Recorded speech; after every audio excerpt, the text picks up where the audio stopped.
Right, just some observations in a UK tropical style garden after nearly 2 weeks of hard freezes. So I'm going to have a look at food plants, see the damage, and to be fair, this is the coldest, longest extended cold period we've had for several years, since 2018 when we had the beast from the east. And to be fair, that wasn't even so bad because we had snow, and snow is quite a good insulator. So we've just had frost after frost every night for literally, I don't know, 11-12 days now. And I mean, to be fair, where I am coastal, and it has been slightly milder than maybe inland. I know parts of my region, which is East Anglia, I think the lowest we got in our region was -13, which I wouldn't say is unheard of, but in recent years that's pretty much unheard of. Here in my exact location, -4, which is the lowest we've had in a good 4 years. So we've been getting sort of -2s, -3s, and like I say, worst case was -4 one night. So pretty cold. And some observations that I've been looking around the garden, and I won't use the word highlights because there's going to be lowlights, because there's going to be real damage. So the Phoenix canariensis, in fairness, from a distance looks quite nice and dark green still, but closer inspection, especially on some of the older leaves, I'll get out with my own shadow. Don't know how well it's going to pick up, but it's real.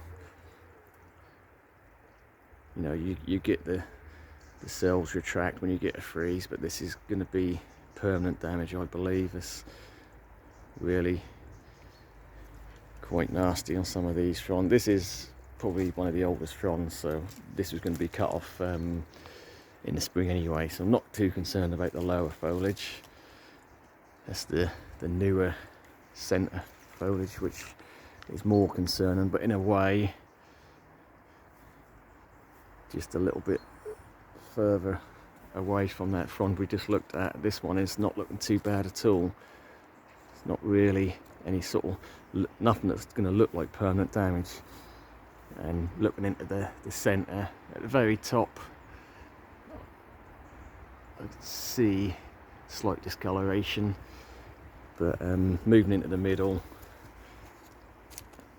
there's quite a tight load of spears in the centre there, and they're all looking really healthy. And to be fair, this is probably the only part of the garden, even at -4, where we didn't have any frost on the ground and it didn't freeze solid, whereas walking on the ground on the lawn, that was hard underfoot. That you know, the top inch or so probably frozen solid. And we have had, most of the time, we've had good bounce back temperatures. Like today, it's been sunny, and you know, everything has sort of defrosted, but then you got the refreeze at night again. So it's not as bad as it could have been, and like I say, definitely not as bad as some places. So I'm quite thankful for that. The real test, I've actually got a couple of red star cordylines here in pots. I mean, this is a sheltered, like I say, probably the most sheltered part of the garden. When it comes to frost, it's a real nice sort of warm pocket, because that gets the sun most of the day at this time of year, and there's a lot of overhead canopy, evergreen. So, and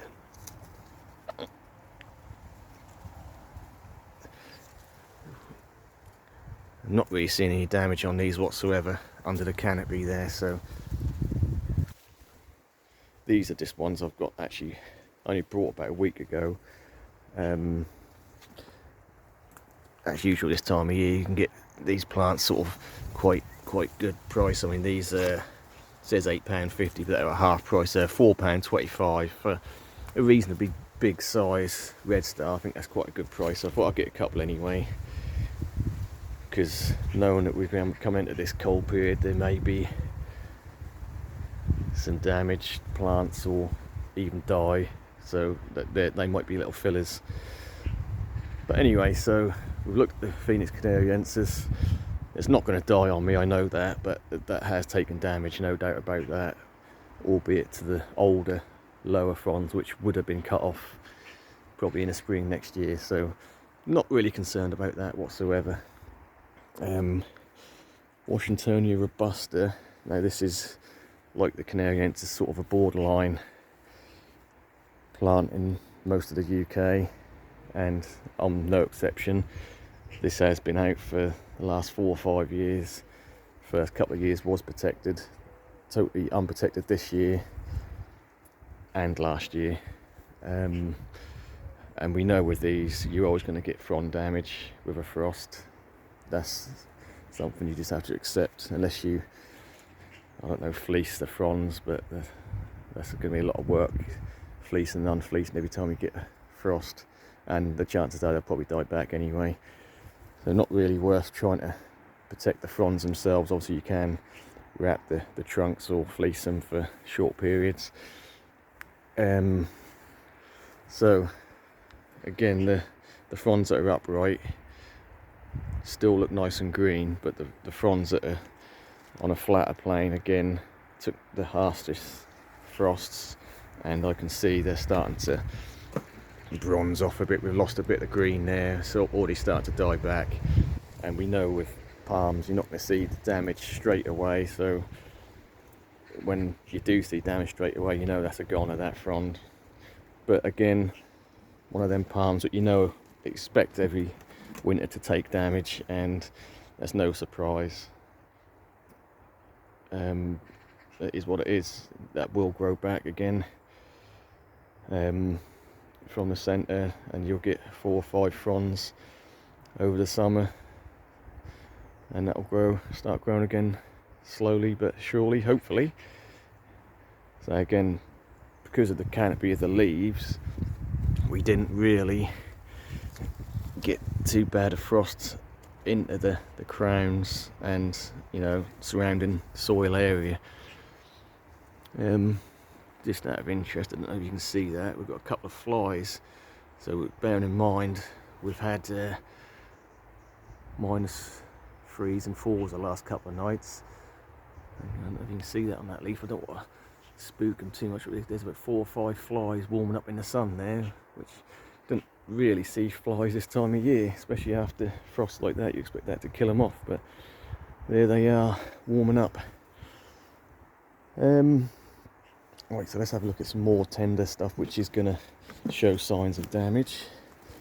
So underneath the canopy, if you like, of this Washingtonia robusta, we have got a couple of echiums and a Milianthus major, which I got huge last year, and I cut it back beginning of this year, and it's only started to sort of grow back. I mean, that's not the best position for it, and it did overgrow it, so I cut it right back to the ground, thinking that I weren't too fussed about it.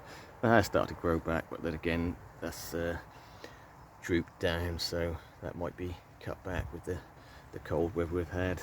The echiums obviously not looking too happy, but they're still green at the top, and some of the leaves have had browned off towards the bottom, but that top portion still looks green, so we'll see on that account. I've never really grown them before, and I know they can be, well, they are quite tender. They take a very light frost, but we'll see on that account. I mean, again, that's sort of a bit of a new one for me. I've never really tried them before, so that is something to watch.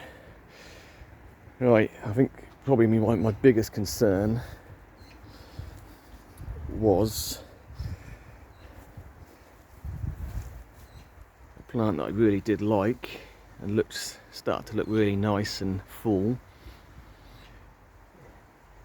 is this, which is the Cordyline Superstar, and that's not looking good at all. We can see the colour it should be. This is sort of discoloured. Let's have a look. Right, so that's the colour it should be, a nice sort of maroon. But looking at these leaves with these temperatures for a prolonged period, they've really darkened off, and we've got almost a green streak in the middle, so that's not looking good at all. I'm not going to say I don't think that'll die, but I just think that's going to be probably losing most of the leaves and looking a bit rubbish for next year. So that's disappointing. But again, yeah, we live in the UK, we do get cold winters. We have been lucky the last few years. So my big tree fern here, I haven't actually protected it whatsoever, not even put any fleece in the middle. I mean, we have got a few sort of leaves that are fallen in there, but that is underneath the canopy of the large cordylines, and that never really got a frost on the leaves, to be fair. I mean, just because they don't get frosted, I mean, that has been cold and they may well brown off. We have got some brown patches, but I think that's more to do with the summer heat rather than the cold. But again, cold damage takes a while to come out, so it's another one to watch. The small Schefflera, which I've got just underneath this plastic bag, like I say, there is airflow. I mean, they've got a couple of inches from the bottom, so where we had the frost all the way around it, that didn't really get frosted too much inside.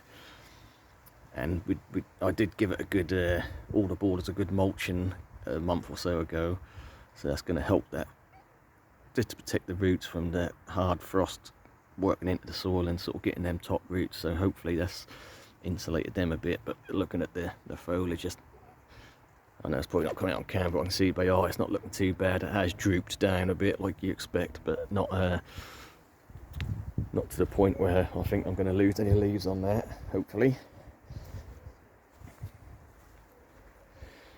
Now obviously the cannas have totally browned and collapsed, so I may well cut them back at some point, but for now I'm not too fussed.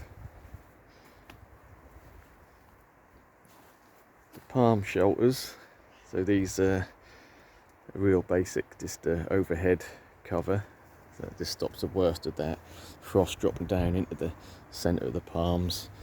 And again, from observations throughout this extended freeze period, the ground was frozen solid around this area.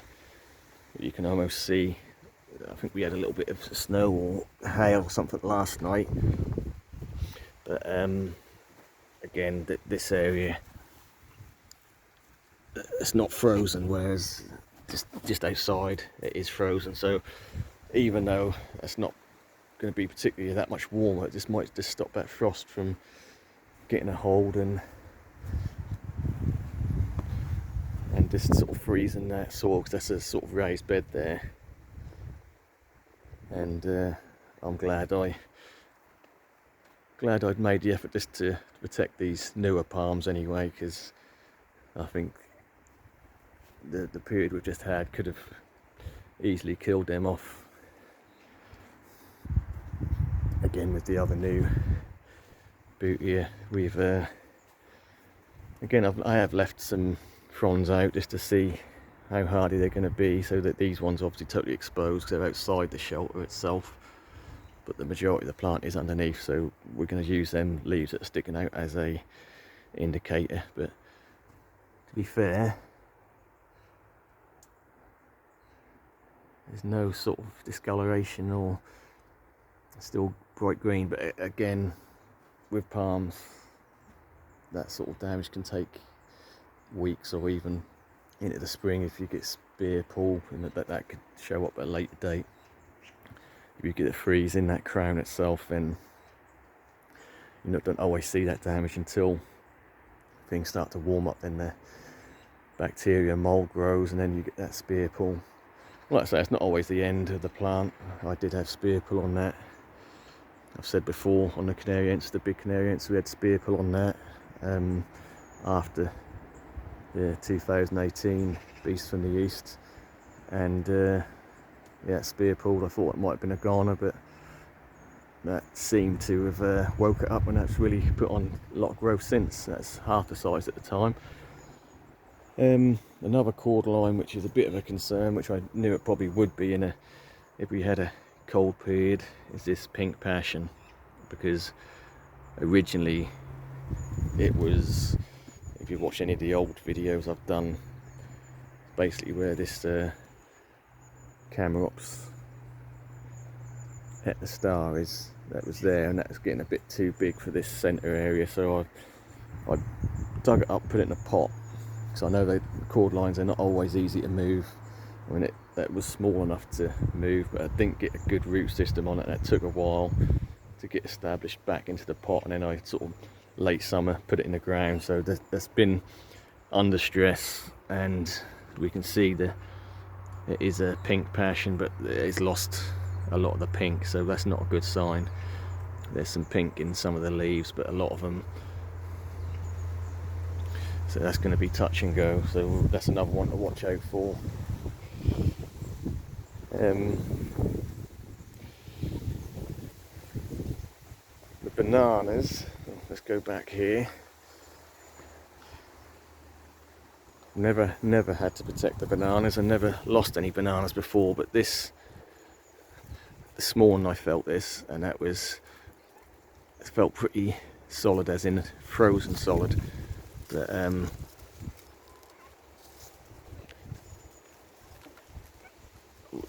don't know, we'll just have to see on that account. I'm not too fussed.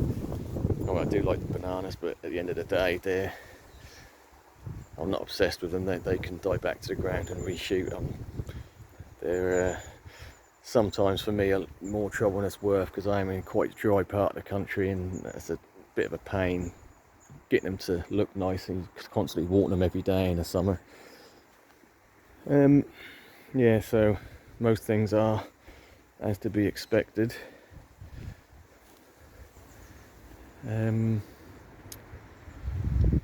Yeah, so the leaves are totally died on the Tetrapanax. And the centre bed with the small palms. So I did put a fleece sheet over the sago palm,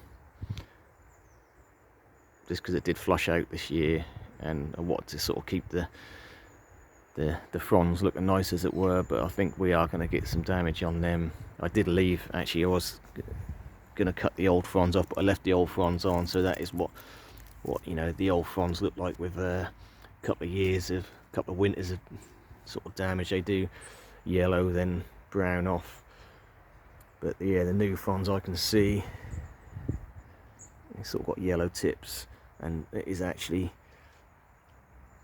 slightly frozen in the middle. Well, I don't think it's frozen, that's just yeah, that is frozen in the middle. I thought it might just have been that bit of hail we had, but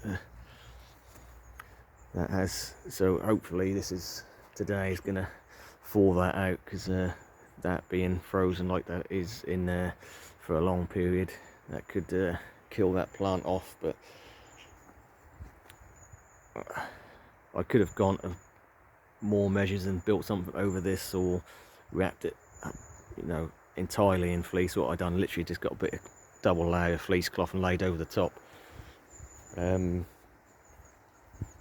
not prepared to gamble with anything that I haven't got a replacement for, and I have got a couple of other sago palms I can replace this with, or other palms if I want to swap that out. So if that dies, it's not going to be the end of the world. I mean, obviously we didn't purposely want to kill our plants, but sometimes, you know, you do have to push them to the limit a bit. The rest of the palms that look too bad, we already had a little bit of damage on this Trachycarpus princeps. I don't know if that is from a little bit of water damage from the summer where the leaf got burnt, but yeah, in general that looks quite good. We have got the fleck and discoloration on this Brahea edulis, but again I'm hoping that the few years I have hardened these off for the winter has paid off, and hopefully we shouldn't lose anything in this centre bed. And we have got a very small Jabea chilensis this side, which start to go pinnate this year.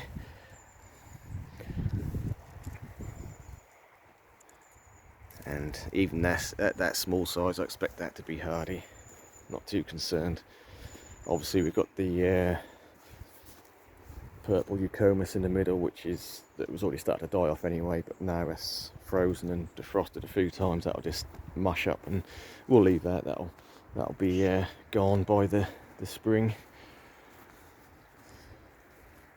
So the Parajabea, again, I'm not really seeing any problems with this. Anything that you see in brown tipping on was from previous winters.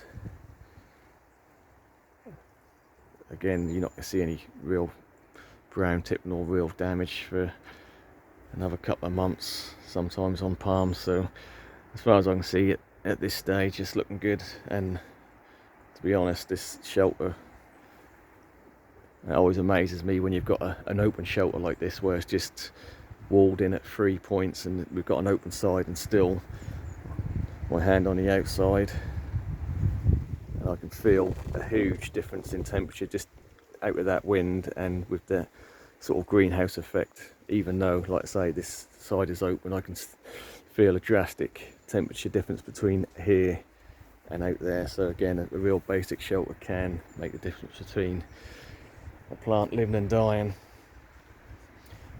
Yeah, so -4s, we said if I get sort of between -3 and 4s, we would protect. This is the only tree fern I've actually gone to the point of protection. Like I say, there's the big one at the bottom, is underneath the canopy, and I've got a couple sort of outside the conservatory. I can't see my camera because the sun's blinding me, so I'm hoping I'm getting them in. But there's a couple of tree ferns down there in pots, but because they're so close to the house, they took no frosts. But this is my most exposed tree fern, and probably my best looking one in terms of the leaves. The canopy on it is kept a lot from last winter, and yeah, so these got heavily frosted multiple times. The leaves at the minute still looking perfectly green, but I'll be surprised if they stay green. So yeah, we did whack a load of fleece in the centre of this one. Just scrunched it up and stuck it in. But again, I think it is important for long periods when it is warm during the day, just to get that fleece out, because it's not going to defrost. It's not going to get the airflow. You've got something wedged in there permanently. For me, I wouldn't risk it. Chances are you probably get away with it for long periods or even whole winter, but in my opinion, I'd certainly wouldn't leave it in there for too long, especially when you've got a nice day like this. I mean, the sun's out, we've got a bit of a breeze, the wind direction is changing. It is coming from a milder south, so yes, by tomorrow we will be 5 or 6 degrees. I think we're still going to get a frost tonight. This is a Saturday, so the Sunday is starting to feel the change, and then by Monday we're up into double figures. I mean, we could get up to 14 degrees here, and we're going to be double figures for the rest of the week and into the Christmas period. I don't know about that, but yeah, allegedly double figures all next week from Monday onwards, so that's going to help, but that will also highlight any extra damage which hasn't shown up just yet.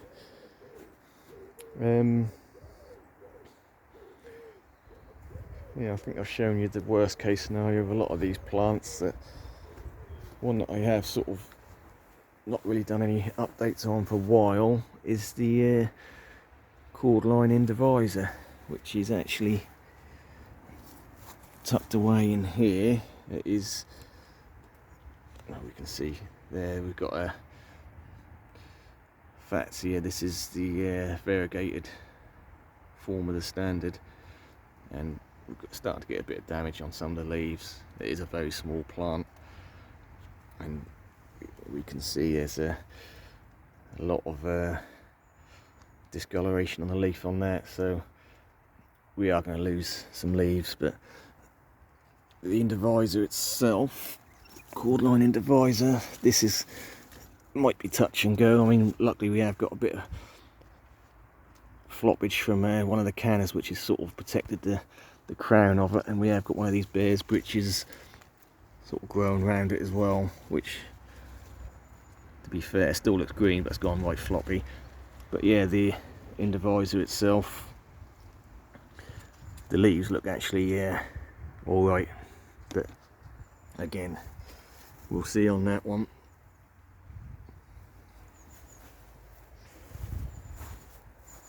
So again, the Atrachycarpus here, one of the hardest palms you can grow, perfect for a temperate sort of tropical style garden, but at this small size they can take damage. And I am seeing discoloration in the leaves, but again, sometimes they come back, sometimes they don't. Not too concerned, got loads of them. The one plant that I think does sort of stand out, which is underrated, is the Eucuba. So this one's quite a sort of a spotty, variegated type, and yeah, I think it's got to be really cold before they see any damage, and that's always a good backbone plant. I know a lot of people bang on about, and sort of going on from the Eucuba, about evergreens and that, and oh, how it's important to have that evergreen background, and it is for most people. If you garden all year round, or you've got a aspect from your house looking out to the garden, and that's nice to obviously have that evergreen all year round. And for me, I go 50-50 sort of evergreens and annual stroke died back perennials, because from my house, I mean, to be fair, we've got the kitchen and we have got a sort of lounge diner at the back, which overlooks, obviously we've got the conservatory on the back, so we didn't really look out onto the garden from the house on. And other than walking around every couple of days, well, every morning I come around, look around the garden, but I mean, it's not got to be pretty all year round, let's put it that way. This is why I don't mind putting the palm shelters up, because for me, we don't have anyone around in the winter, no one's going through the garden, and it's literally just me on a morning with my morning coffee. I'll walk around, see what's going on, see what's dying back, see what the damage is, and it's not got to look pretty. So for me, I don't mind things looking messy, and you know, with shelters and polytunnels where they shouldn't be, that sort of thing. That's all temporary. Come spring, this is all going to come down and we'll get stuck into the garden again. But again, this time of year, the only sort of maintenance is sort of whacking the fleece on in the worst case scenarios. So just to reiterate, I know a lot of the UK's had bad weather, and we've had it here as well. I'm not immune to it, and I've always said that we're quite lucky being in a sort of coastal Suffolk that we don't normally get the colds, but this is as cold as I've known it for a long time, for a couple of decades. So we are going to see damage this year. Well, we've seen it already, but we are going to see more damage as the winter goes on, depending whether we get any more periods like this, or whether we get the rest of the winter could be mild and you just have this blip of a week and a half, 2 weeks, which done all the damage. But the end of the day, we can't control the weather, you can't worry about it, you'll just respond as necessary in the spring. And I do tend to have a lot of backup plants, stroke palms, so if we do lose anything, we've got plenty to replace it. And that is half the fun of gardening. You know, your taste change, you see a new plant, you think, oh, that look nice there, and you end up moving things or discarding things that you don't quite like so much. I know when you first start any garden, but you know, we're talking tropical style gardens here, you know, there's the checklist of standards that everyone wants or thinks they should have, because that's a standard everyone's got them. But you know, do your own thing, don't follow the crowd. If there's a plant you like, you ain't got to go full on tropical. You can have a tropical border, you can have a little tropical bed in the centre of your garden, whatever. Or if you want to go full tropical, you know, that can be quite rewarding. You get a lot of growth in 1 year out of a lot of plants. You know, your cannas and things like that, and your bananas, they can put on a incredible amount of growth in a short time and give you the illusion of a mature garden within a couple of years. But for me, again, I have invested the last couple of years in some bigger palms and that sort of thing, but you know, my shadier border is still very young. Like I say, I've got a selection of plants which are smaller, and they will grow at a slightly slower pace, maybe because of more or less sort of shady conditions, but they are suited to shade. But regardless of that, I'm rambling, but the fact of the matter is, you know, this side of the garden I always class as sort of less mature than the sunny side, because these are more slow growing plants. I mean, they tend to, if it's a shade loving plant, you know, they do tend to be a little bit more slow growing. But you know, I've got time. I'm looking forward to things maturing, and again, I've got gaps where things have died down, and I'm comfortable with a big old gap. And next year I'm looking maybe to fill that with some palms or whatever. But yeah, we'll leave it there. So I've gone on a bit now, and the fact of the matter is, we've had a cold period. It's coming towards the end, and hopefully we're going to be mild for a little while. Right, thanks for watching.